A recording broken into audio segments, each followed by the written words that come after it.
All right, guys, today's video is a bit of a planting strategy I did for the fall and winter. I will also do one for spring and summer here shortly, but I'll go ahead and get the fall and winter out of the way while this is developing right now. So you can treat it as an update as well. Real quick, if you remember when I planted this area down here first, let me see if I can find a spot where I could actually point it out here,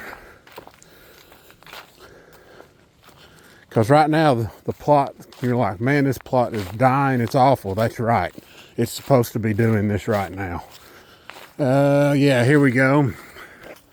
That green area here, that's where I planted first. So obviously it is developed way faster. Like I talked about in the other videos, it came up, it kept going super strong and has stayed that way since day one. Now, the other part of the strategy is, because of my blends here, the soybean gets really big, the sunflowers are getting really big. Whatever volunteer sorghum is in here, milo was doing good, and it requires a different planting strategy for me. Used to, the ground was so bad, I could come in here all at once and sow everything and be good for the most part, except for having to re-sow 3 or 4 times or sometimes 5 times to get the plot to actually take hold. Now, because of the plants that I use, because everything you see here is either designed to grow really good tonnage or produce extremely high protein, or plants that have big roots, or plants like these legumes here, the sun hemp, to pump nitrogen. I want plants that, help recycle this soil. Well, because of that, these plants get so large now that I can no longer plant everything together. So I actually had to break up my fall and winter planting by at least 2 weeks. I think I actually went almost 2.5 this time. The soybean finally was dying out. Yeah, I could change out the type of soybean I use, but there's still time to, get something going here, which you can see it is doing very, very well. I mean, this is probably the best fill-in I've ever seen up here, bar none. I've also found the same results in section 3. 3 has grown a little bit quicker than this because it does have a better potassium rating than this area up here. But as far as planting strategies go, I've not only had to modify when I'm planting, what I'm planting, I've also had to modify sow rates because of a couple things. One, this is a smaller plot, so generally you're going to up your rates to start off with. Number 2, the soil here is so rocky that you need to throw out a much higher volume of seed. And let me go over here to the ugly, nasty, rocky area. So if I had went light, or what you consider a normal sowing rate, let's say 40 to 50 pounds per acre is normal, I was using anywhere from 100 to 110. So here we are, tons of rocks. Right, we don't like seeing this many rocks, but look at what's coming up.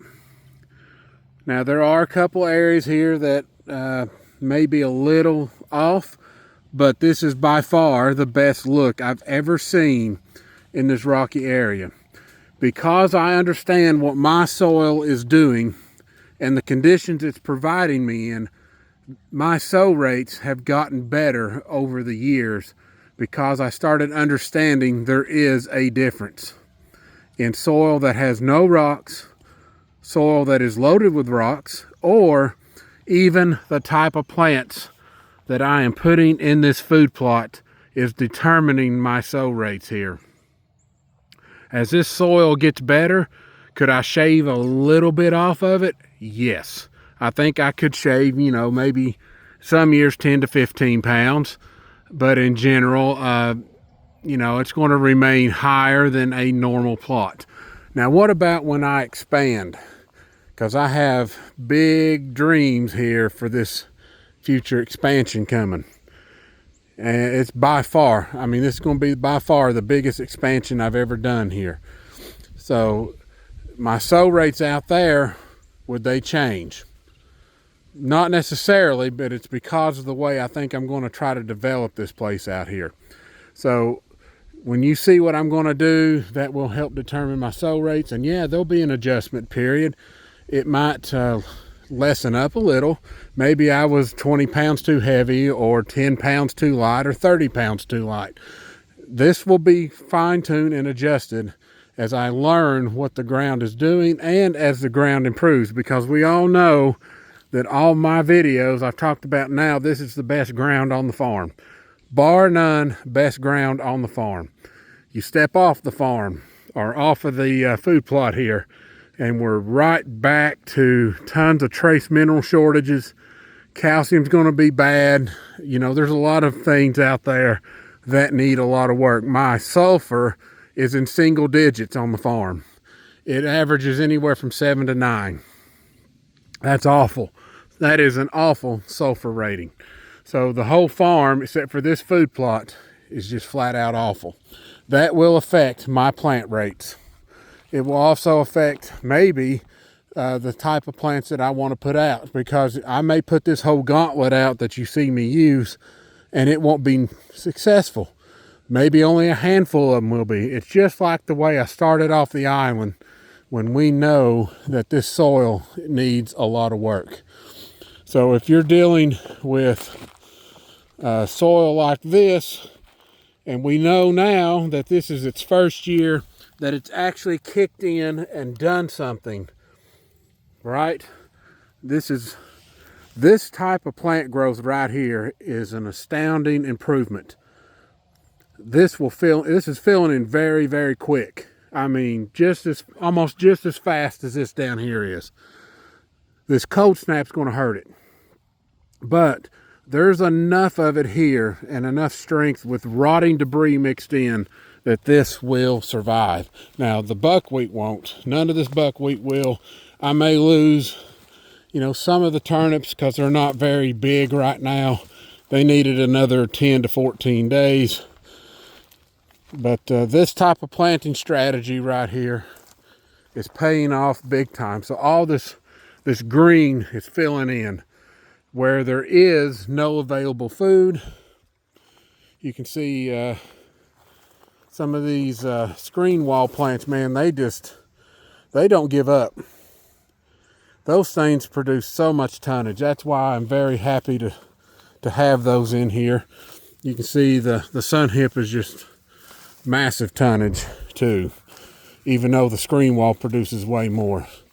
So we're down to this area where years of trying different things have restored the soil more, plus what I've added trace mineral wise. Things like this will probably get top bit, maybe the first 3 or 4 inches, but everything here is established. Buckwheat will die, so all this buckwheat you see will be gone.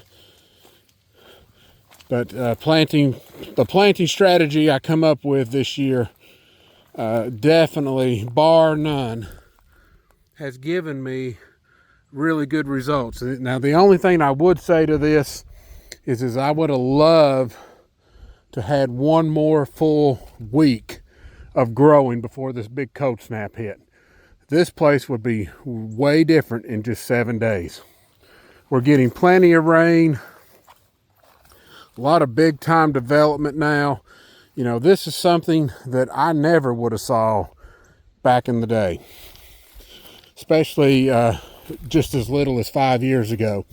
I'll touch base when I do my spring and summer here real short order, because I want to do this before everything dies. But I want to talk about a few things there later that I think worked well and can adjust planting rates again to maybe even do better. All right, see, section 3 is just literally bolting right now. Lots and lots of good greenery under here. Much better start, much better look than last year. See, all the soybean is not matted down this time. It's only in pockets. Really bad matting happened over here, but there's a lot of green growing in there because I waited that extra time frame versus last year. So we have a huge change in what the fall winter blends will be. There's going to be way more greenery under here this year. That's a big bonus to the amount of tonnage I'm going to offer deer. It may not seem like a big deal, but when you have smaller plots like this, you need everything you can get. Everything I need to plant, get as much tonnage as possible, and produce as much drawing, attracting food as possible. See, the greenery is coming up in here. Not sure how well that's showing up in the camera, but it is here. We have good winter peas. Some of them are just flat out getting it done. But here, see how it slowed it down? This is kind of what I was dealing with last year. See, it's not quite as vigorous. Now, there's nothing wrong with the ground right here. It's just all this soybean has matted over. But it will survive because there is enough sunlight getting in here this time. Now, maybe a couple of pockets over here won't do well, but if you're trying to figure out why some of your plots are just not doing as well, these are good reasons right here why greens can have a hard time establishing themselves versus saying, hey, look, I planted this in the wide open and there's nothing really blocking it except for whatever deer vetch I allowed to seed out. Well, that's the big difference. You get full sunlight here and you're covered up under here. This will continue to fill in. It'll do it at a slower pace once all this cold air gets in here. And this will build and build and build while the deer are going to focus on this a lot because it's already here. It's established. There's a lot of tonnage here for this small area. Also, real quick of note, I want to say that the overall texture of these plants, and I'm referring to what I see here visually and touch physically, has changed for the better. Now, your bulb turnips generally have these roughy, bumpy edges and all in the leaves everywhere. That's fine. That's what they're supposed to do. But I'm talking about the texture of the plants actually feels a lot healthier. Now, I do have one thing that I've noticed, and it looks like maybe a boron treatment is on the way. See it? Just now starting to show signs it's going downhill. It took it a while, but we're starting to get there. So I will apply a boron treatment only after this cold snap hits. That will help keep these plants invigorated after cold. It will increase their cold tolerance to some degree with boron because the copper is in here now. Copper helps resist cold, and without that, this planting strategy probably would not do near as well. So all these trace minerals that I'm adding is making my planting strategies look better. I guarantee you that. It makes it look a lot better. So there you go. If you have issues, spotty, big chunks of your food plot just not flat out producing, these matted soybeans, which I've touched on one previous video, generally are the cause of it. You got to have, some amount of sunlight somewhere getting in here to get these plants to grow. Otherwise, it'll be a barren wasteland. And I really like the look of these beans this year. See how they're nice and straight? This whole area last year was just a big old flatted mat. Now, when I add calcium in here, because my calcium levels, for those of you that's the older members that's been here a while, when I finally put the calcium in here this place needs, this strengthening issue will be even better than what it was before. So some of these that are falling over now will be stronger and straighten up better. Even the sun hemp plants have gotten so long and lanky that they just literally are falling over. And with these calcium supplements I'll be putting in here, that will help take care of that a lot better. All right, guys. So again, planting strategy has worked. This looks really, really good this year. I'm very happy with that. And the only thing that I will do, and if you do run into problems down the road, is when it comes to reseeding in the winter, I would use chicory and clover as my primary source of reseeding methods. Cereal rye would be the third option, but after that, I really wouldn't mess with anything else.